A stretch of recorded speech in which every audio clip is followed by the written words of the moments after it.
అన్న ఏదైతే ఈ జీవో నెంబర్ 46 అని తెలంగాణ స్టేట్ స్పెషల్ పోలీస్ అన్న టీఎస్ఎస్పీ అనేది తెలంగాణ స్టేట్ స్పెషల్ పోలీస్, దీంట్లో జీవో నెంబర్ 46 అని తీసుకొచ్చి గత ప్రభుత్వం ఈ పోలీస్ రిక్రూట్మెంట్ బోర్డులో జీవో నెంబర్ 46 అని ఒక అన్యాయపు జీవో తీసుకొచ్చి ఎక్కడ పబ్లిక్ డొమైన్లో లేకుండా 16 నెలలు మమ్మల్ని మోసం చేసి ఏదైతే మెరిట్ విద్యార్థులకు అన్యాయం చేసిరన్న జీవో నెంబర్ 46 వల్ల. సో మేము చేయని కార్యక్రమం లేదు, ముట్టడి డీజీపీ ఆఫీస్ ముట్టడి కానీ సెక్రటరీ ఆఫీస్ ముట్టడి కానీ గత ప్రభుత్వంలో చేయడం జరిగింది. జీవో నెంబర్ 46 వల్ల అన్యాయమైన మాలాంటి వేలాది మంది ఈరోజు ప్రజాభవన్కి రావడం జరిగింది. 1200 మంది, దాదాపుగా 1200 మంది విద్యార్థులు మేము ఇక్కడ రావడం జరిగింది.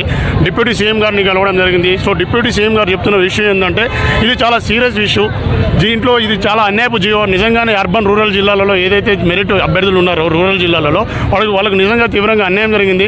మేము దీనిపైన సత్వరమైన నిర్ణయం తీసుకుంటాం, ఒక వారం రోజులు టైం ఇవ్వండి మాకు అని చెప్పడం జరిగిందన్న. వాళ్ళు ఒకటే చెప్తా ఉన్నారు, ఈ ప్రభుత్వంలో ఎన్నికైన మంత్రులు కానీ ప్రజాప్రతినిధులు ఒకటే చెప్తా ఉన్నారు, ఇది చాలా బర్నింగ్ ఇష్యూ. సో మీకు న్యాయం చేస్తుంది ఈ ప్రజాప్రభుత్వం.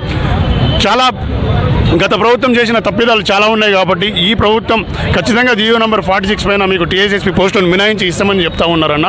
సో మీకు ఇప్పుడే సార్కి చెప్పడం జరిగింది, ఈసారి ఇలా 13 క్వశ్చన్లు కూడా స్టే ఉంది. 13 క్వశ్చన్ల పైన ఒక కమిటీ ఓయూ ఎక్స్పర్ట్ కమిటీకి రిఫర్ చేయడం జరిగింది, హైకోర్టు ఆదేశాలు జారీ చేయడం జరిగింది. సో దీనిపైన కూడా రిజల్ట్ వచ్చే అవకాశం ఉంది కాబట్టి మాలాంటి మెరిట్ అభ్యర్థులకు న్యాయం చేయాలని చెప్పి కోరుతూ ఉన్నామన్న. మేము ఖచ్చితంగా దీనిపైన రేవంత్ రెడ్డి అన్న దయచేసి మాలాంటి మెరిట్ విద్యార్థులను కాపాడండి.